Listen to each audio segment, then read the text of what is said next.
Hi, welcome to my channel. இன்றைக்கி நம்ம Vinayagar Chaturthi special மோதகம் எப்படி செய்யலான்னு பார்க்கலாம். இதுக்கு முதல்ல ஸ்டவ் பற்ற வச்சுக்கோங்க. ஒரு கடாய் வச்சுக்கோங்க. நான் வெல்லத்தை கரைச்சி வடிகட்டி வச்சுருந்தேன். அந்த தண்ணியை இதில் ஊற்றிக்கிறேன். தண்ணி நல்லா கொதிச்சதுக்கப்புறமா இதில் 2 ஏலக்காய் நசுக்கி போட்டுக்கோங்க. இது கூடவே துருவின தேங்காயும் போட்டு நல்லா கிளறி விடுங்க. அந்த வெல்லம் தண்ணியெல்லாம் சுண்டி திக்காகணும். அது வரைக்கும் கிளறி விட்டுக்கிட்டே இருங்க. இப்போ பாருங்கள், தண்ணியெல்லாம் சுண்டிடுச்சு. பளபளன்னு நம்மளோட பூர்ணம் ரெடி ஆயிடுச்சு. இப்போ இதை நல்லா ஆறட்டும். ஒரு சைடு வச்சிடலாம். இன்னொரு பாத்திரத்தில் 2 கப் கோதுமை மாவு எடுத்திருக்கேன்.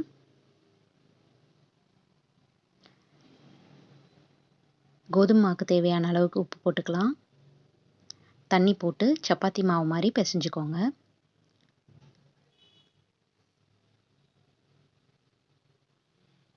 இந்த மாதிரி பிசைஞ்சு வச்சுக்கோங்க. இப்போ சப்பாத்தி உருட்டுற மாதிரி உருட்டிக்கலாம். இப்போ ஒரு மூடியை வச்சு ரவுண்டாக கட் பண்ணி எடுத்துக்கிறேன்.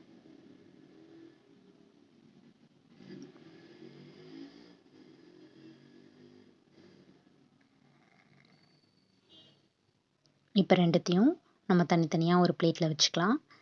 இப்போ நம்ம கட் பண்ண ரவுண்டுக்குள்ளே அந்த பூரணத்தை வச்சு நான் வீடியோவில் காட்டுற மாதிரி மடிச்சுக்கோங்க. இந்த மாதிரி மடித்து சுருட்டி விட்டுக்கோங்க. இந்த மாதிரி எல்லா மாவையும் நம்ம செஞ்சு வச்சுக்கலாம்.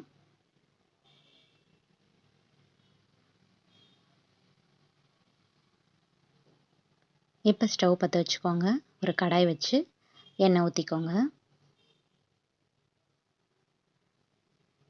எண்ணெய் நல்லா சூடானதுக்கப்புறமா நம்ம செஞ்சு வச்சுருந்த மோதகத்தை இதில் போட்டு ஃப்ரை பண்ணி எடுத்துக்கலாம்.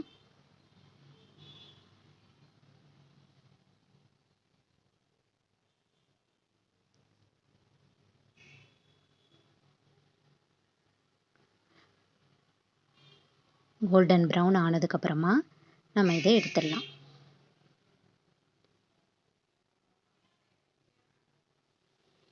அவ்வளோதான். ரொம்ப டேஸ்டி அண்ட் ரொம்பவே ஹெல்த்தியான ரெசிபி ரெடி ஆயிடுச்சு. இந்த விநாயகர் சதுர்த்திக்கு செஞ்சு பார்த்துட்டு உங்கள் ரிவ்யூஸை கமெண்ட்ஸில் சொல்லுங்கள்.